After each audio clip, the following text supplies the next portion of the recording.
The sun rose gently over the hills, casting golden light on the serene landscape surrounding the monastery. I approached Buddha, seeking wisdom about my restless mind and struggles with attachment. He sat under the great banyan tree, his posture still as the morning air. His eyes met mine, radiating compassion and understanding. "Sit with me," he said softly, gesturing to a spot beside him. I lowered myself to the ground, my thoughts churning like a river swollen with rain.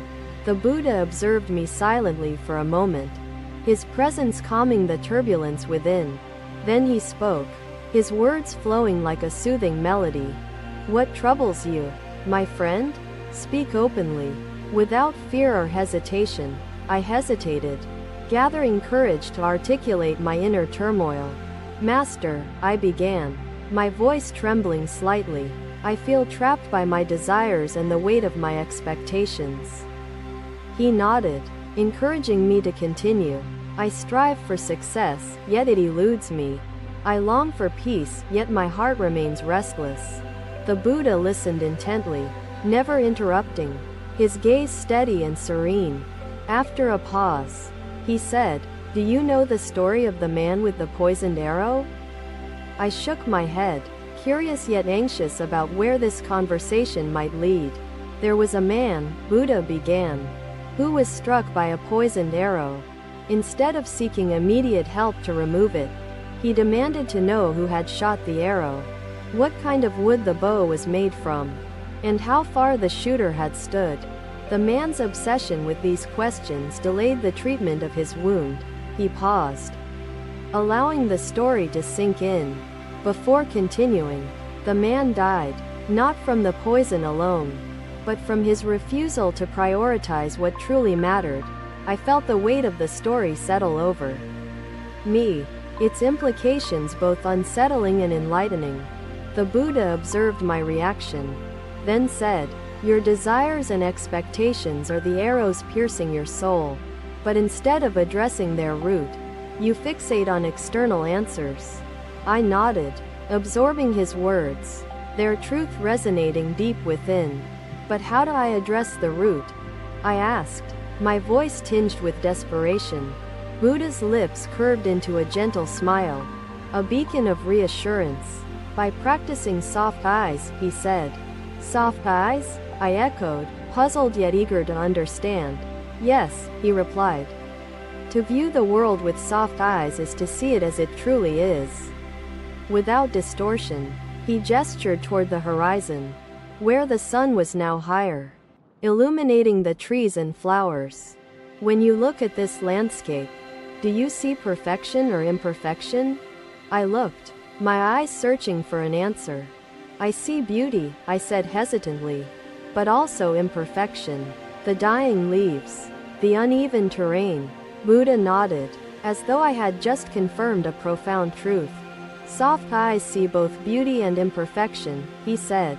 "They do not cling to one nor reject the other." He placed a hand gently on the earth beside him. "This ground beneath us, it is neither wholly clean nor entirely dirty. It simply is." Soft eyes recognized this reality. I felt the stirrings of understanding, though the full depth of his teaching eluded me. "How do I cultivate soft eyes?" I asked, yearning for guidance. "Begin by observing your thoughts without judgment," Buddha instructed. "Notice their flow, like a river, without attempting to control them." He paused, his gaze turning inward, as though drawing wisdom from a wellspring within. "When you judge your thoughts, you create resistance," he continued. "Resistance clouds your vision, making your eyes hard. Softness arises from acceptance." His words were simple, yet their simplicity carried an undeniable power. I resolved to practice this acceptance, though I knew it would not come easily. Buddha sensed my resolve and offered further guidance. "Start with your breath," he said. "The breath is a mirror reflecting the state of your mind." He demonstrated, inhaling deeply, his chest rising gently, then exhaling with equal ease. "Breathe in, and acknowledge what you feel. Breathe out, and release your need to change it." I followed his example, my breath tentative at first, then steadying as I mirrored his rhythm. Each inhale brought awareness. Each exhale brought release. Soft eyes are not weak, Buddha reminded me. They are strong because they embrace reality without fear or aversion. The morning wore on as I practiced under his watchful guidance, my vision gradually shifting, my heart growing lighter. The golden light of the sun now seemed brighter, the world clearer, as though a veil had been lifted. Finally, Buddha spoke again, his voice filled with quiet certainty. To have soft eyes is not to escape the world, but to engage with it more deeply.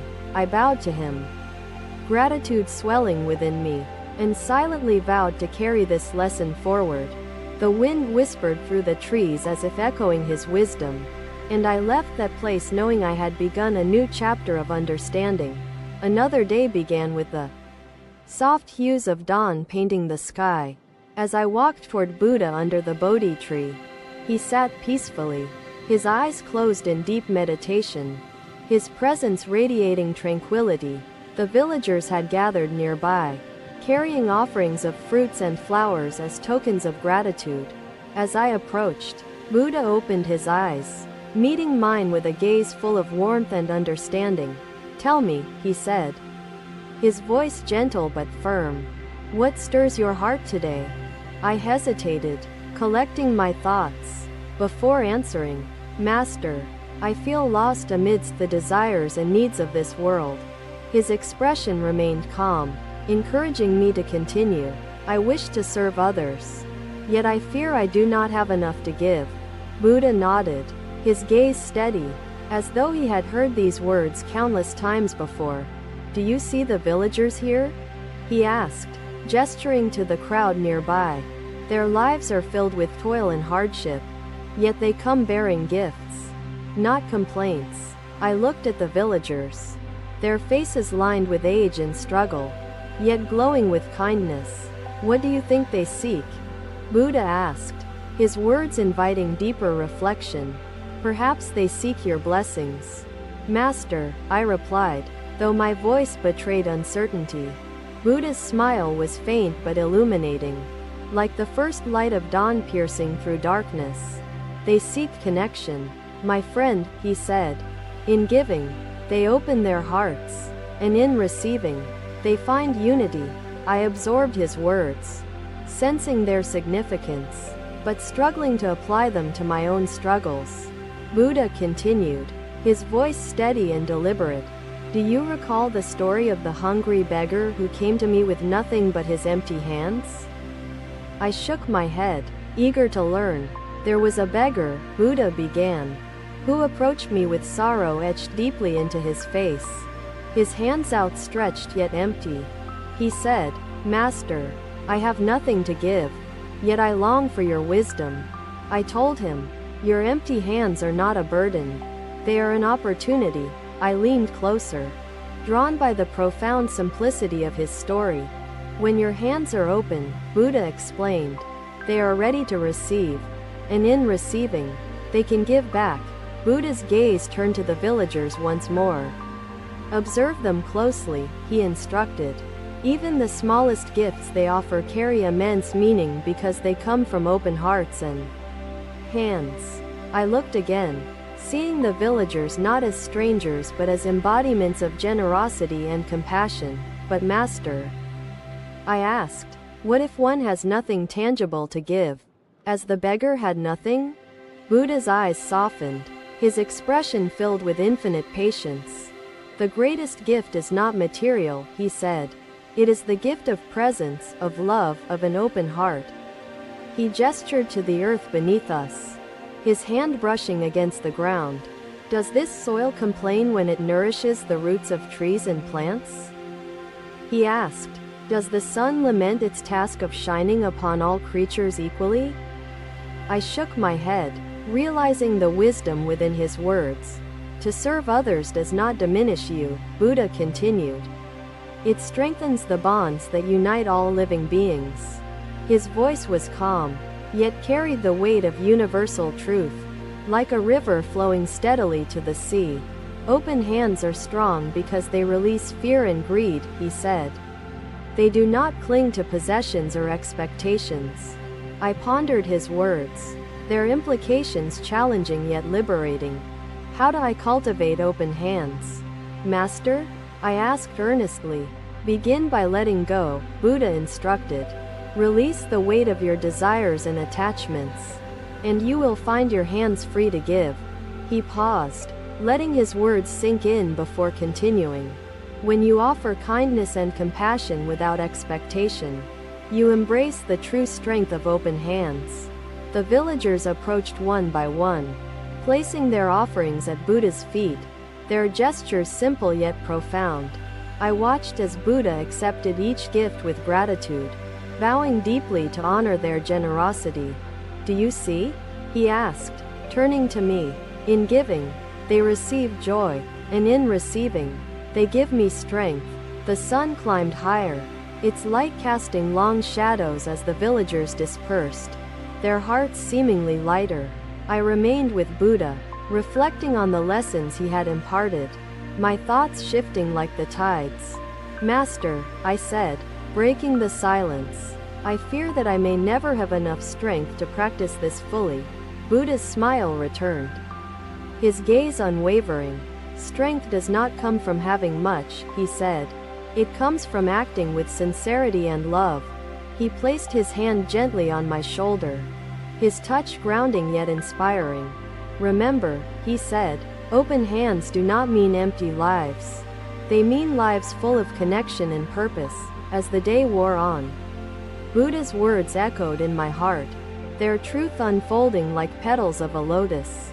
I left his presence feeling both humbled and empowered, knowing I had taken the first steps toward cultivating open hands. The path ahead was uncertain, but his teachings provided a guiding light, steady and unwavering. Another day unfolded with the gentle light of dawn, as I found Buddha seated quietly near a flowing river. The water's soft murmur complemented the serene presence of Buddha, who appeared deeply attuned to its rhythm. I approached cautiously, my thoughts heavy with questions, unsure of how to frame them. Buddha's eyes opened slowly, and his gaze rested on me with infinite patience. What brings you here today, my friend? He asked, his voice as steady as the river's flow. I took a deep breath and replied, Master, I struggle to combine the practices of soft eyes and open hands. His expression remained calm, inviting me to elaborate further. I can see the world with clarity, I continued, but I find it difficult to act without fear or hesitation. Buddha nodded, as though he had anticipated my struggles, his demeanor unshaken. Come, he said, rising gracefully to his feet. Let us walk alongside the river. It will teach us much. We walked in silence, the sound of the flowing water guiding our steps and filling the spaces between our thoughts. Do you see the river? Buddha asked after some time, his voice breaking the quiet without disrupting it. Yes, Master, I replied, glancing at the gentle yet relentless current beside us. He gestured toward it, his movements deliberate and meaningful. The river flows without clinging to the rocks or resisting its path. It embraces both obstacles and freedom. I contemplated his words, my mind seeking to grasp their significance. How does this relate to my struggle, Master? I asked, my voice tinged with curiosity. Buddha stopped walking and turned to face me, his eyes as deep as the flowing water. Soft eyes and open hands are like the two banks of this river, he explained. They are separate, he continued, yet they guide the water together, creating balance and harmony. I looked at the river more closely, noticing how it navigated around stones and bends without losing its essence. How do I embody this balance, Master? I asked, eager to understand the connection between his teaching and my actions.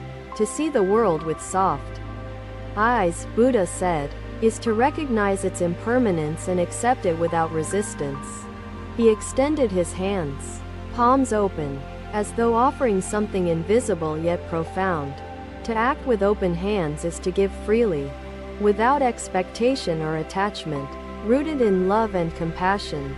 As his words settled over me, Buddha began walking again, and I followed, my steps light but my heart heavy with thought. Master, I said hesitantly, I fear that my actions will never be enough to alleviate the world's suffering. Buddha paused again, his gaze meeting mine with unwavering kindness. The river does not fear that it cannot water the entire earth, he said. It flows where it can. He knelt beside the riverbank, scooping up a handful of water and letting it trickle through his fingers. Each drop contributes to the whole, he said. Even the smallest act of kindness ripples outward, touching lives unseen. I felt a sense of awe and humility as his words resonated within me, their truth both simple and profound. But Master, I asked, how do I act with love and compassion when the world often responds with anger and greed? Buddha stood, his movements fluid, like the river itself. When you face anger with anger, it multiplies, he said. But when you face anger with compassion, it dissolves. He gestured toward the river once more. The water does not fight the rocks. It flows around them, wearing them down over time. His metaphor painted a vivid picture in my mind, one that lingered even as we resumed our walk. The sun climbed higher in the sky, casting its warm light on the path ahead, as if illuminating our conversation. Master, I said, breaking the silence, how do I sustain this practice when the world's suffering feels endless? Buddha stopped again, his gaze fixed on the horizon where the river disappeared into the distance. The river does not concern itself with its destination, he said. It simply flows, moment by moment. His words were a gentle reminder to focus on the present, rather than becoming overwhelmed by the vastness of the journey. To combine soft eyes and open hands, he continued, is to live fully in the present, embracing each moment as it comes. He turned to me, his eyes reflecting the wisdom of countless lifetimes. Your actions need not be grand, he said.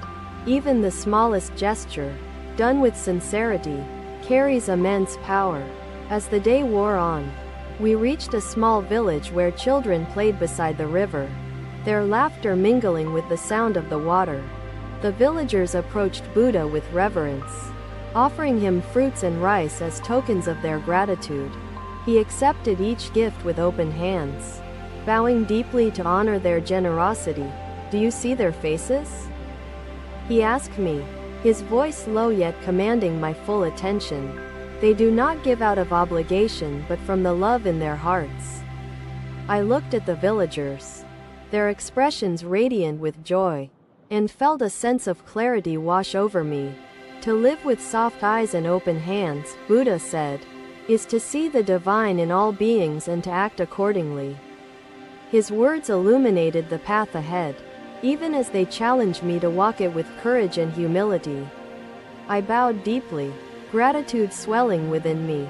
As the villagers dispersed, their hearts seemingly lighter, as the sun dipped below the horizon, casting its golden hues across the sky, Buddha and I returned to the monastery. The sound of the river faded into the background, but its lessons remained vivid in my mind. Buddha's voice broke the silence one final time, his words carrying the weight of a blessing. Remember, he said, the river does not separate soft eyes from open hands. It carries both within its flow. His gaze met mine, filled with unwavering faith, as though he already saw the transformation within me. Walk this path with trust, he said, and you will find the strength to guide others as well. As the stars began to dot the night sky, I left Buddha's presence, my heart full of resolve. The journey ahead was uncertain, but his teachings provided a guiding light, steady and unwavering. I knew that I had been given not just wisdom but a way of life, a practice of soft eyes and open hands. Thank you for watching. Buddha's teachings are always with you. Subscribe to our channel and we will see you in the next video.